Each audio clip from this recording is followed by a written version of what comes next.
the overall picture.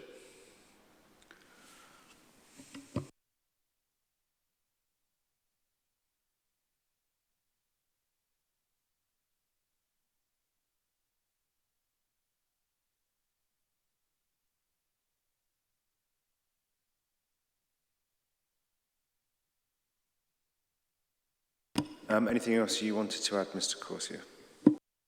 No, sir.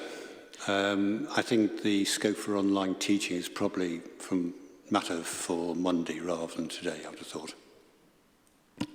Most likely. Councillor Pavlovich. Thank you, sir. And it's just more of a general point, listening to Mr. Corsier,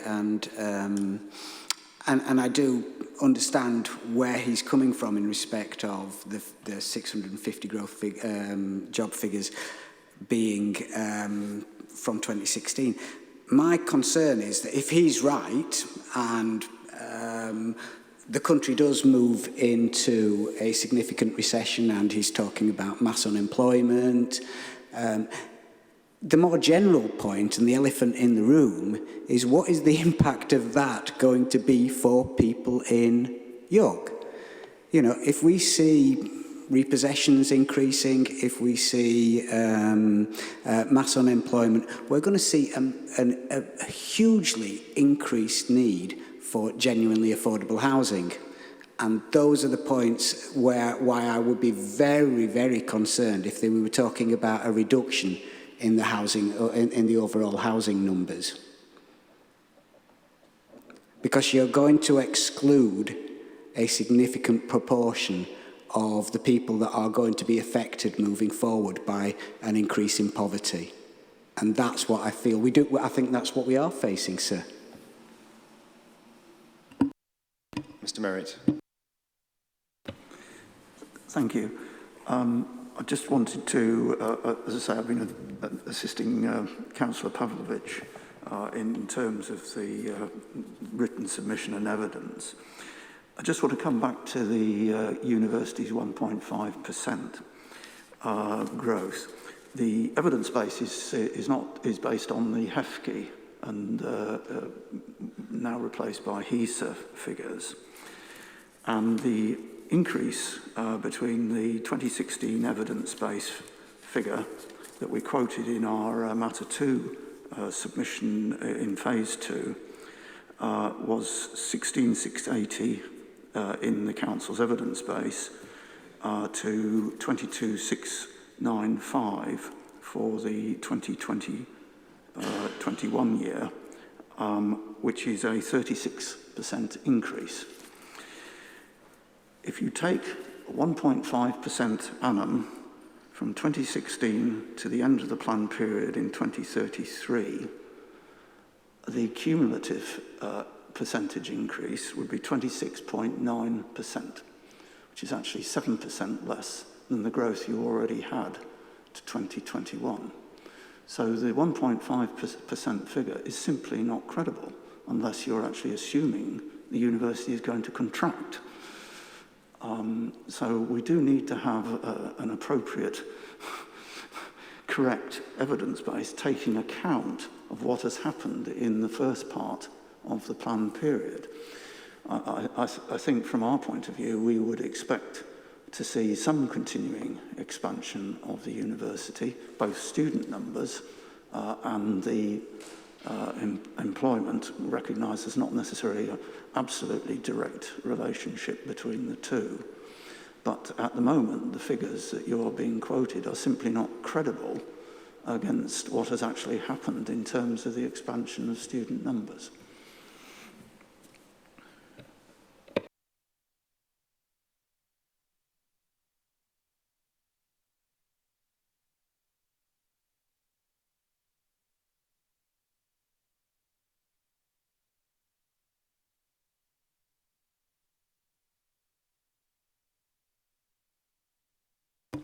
Mr. Elvin.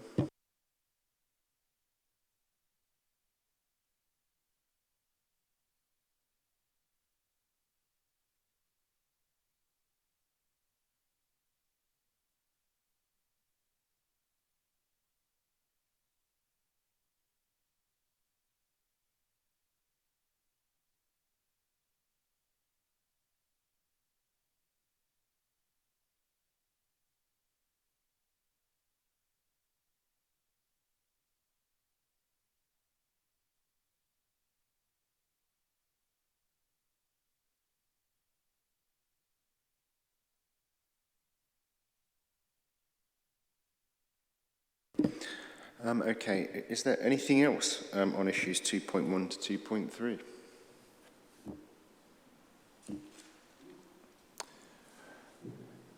Has anyone come here to say anything else today? Sir, can I just ask you a question? Clearly, the Council has submitted the draft economic strategy, which I have referred to today. When are you intending, because there are other bits there which go back, I think, to matters which we refer to in phase 2. At what point are we going to raise those to you? Is on the session dealing with employment or economic policies?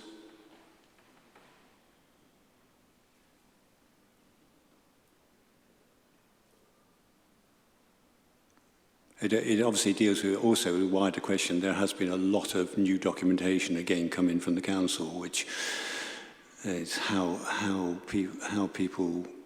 that's going to be dealt with in terms of of making comments to you. But this, I think, I'd like to address it in a hearing session rather than just in writing.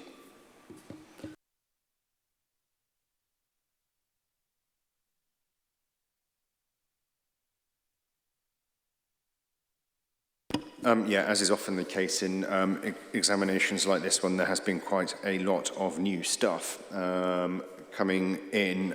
We're going to think about how and precisely when, or precisely how and when we're going to deal with that. Now, whether or not, I understand your point that you'd like the draft, the economic strategy to be subject of a hearing session. We'll need to consider, I think, whether we need that, and if so, when. We don't have any immediate thoughts. There is matter 8, which deals with policies EC1 to EC5, but I'm not sure whether they offer a wide enough compass. I mean, that is programmed for next. Sorry, bear with me. Yeah, Tuesday, the 20th of September. I would suggest that is an appropriate place to deal with, because it does deal with the economic policies. Yeah. Yeah, I mean, I don't think we could hold that session and ignore what's been put in. So, does that seem reasonable? Yeah, good. Let's do that. Yeah.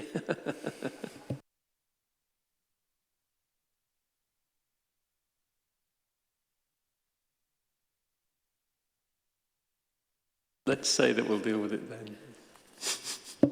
Yeah, okay. In terms of the other stuff, yeah, we'll make that pretty clear in due course. But yeah, we'll pick up on that in week 3, the economic strategy point. Is there anything else then before I adjourn to Monday? No, other than to say, as Mrs. O'Neill and I agreed earlier, the Statement of Common Ground should be coming to you hopefully today, signed. I mean, I can let you have the final version unsigned, but the signed version, I think... Yes, I've asked for it today. But, that's great, thank you. I'll chase it now. Yeah, but I'll let you have the unsigned version. It's very, very similar to the one that's attached to the University of York's hearing statement, so... Okay, great. Yeah, it would be exceptionally good news if we could have the signed one before Monday. Pressing. Mr. Tucker's been getting endless emails from me, and while he's enjoying himself in sunny Warrington. Good. Okay, unless there is anything else then. Okay, I make it 10:55. I adjourn the hearing to resume at, I think, is it 10 o'clock on Monday? Is it? No, it's 9:30. Oh, good. 9:30 on Monday morning. Thank you.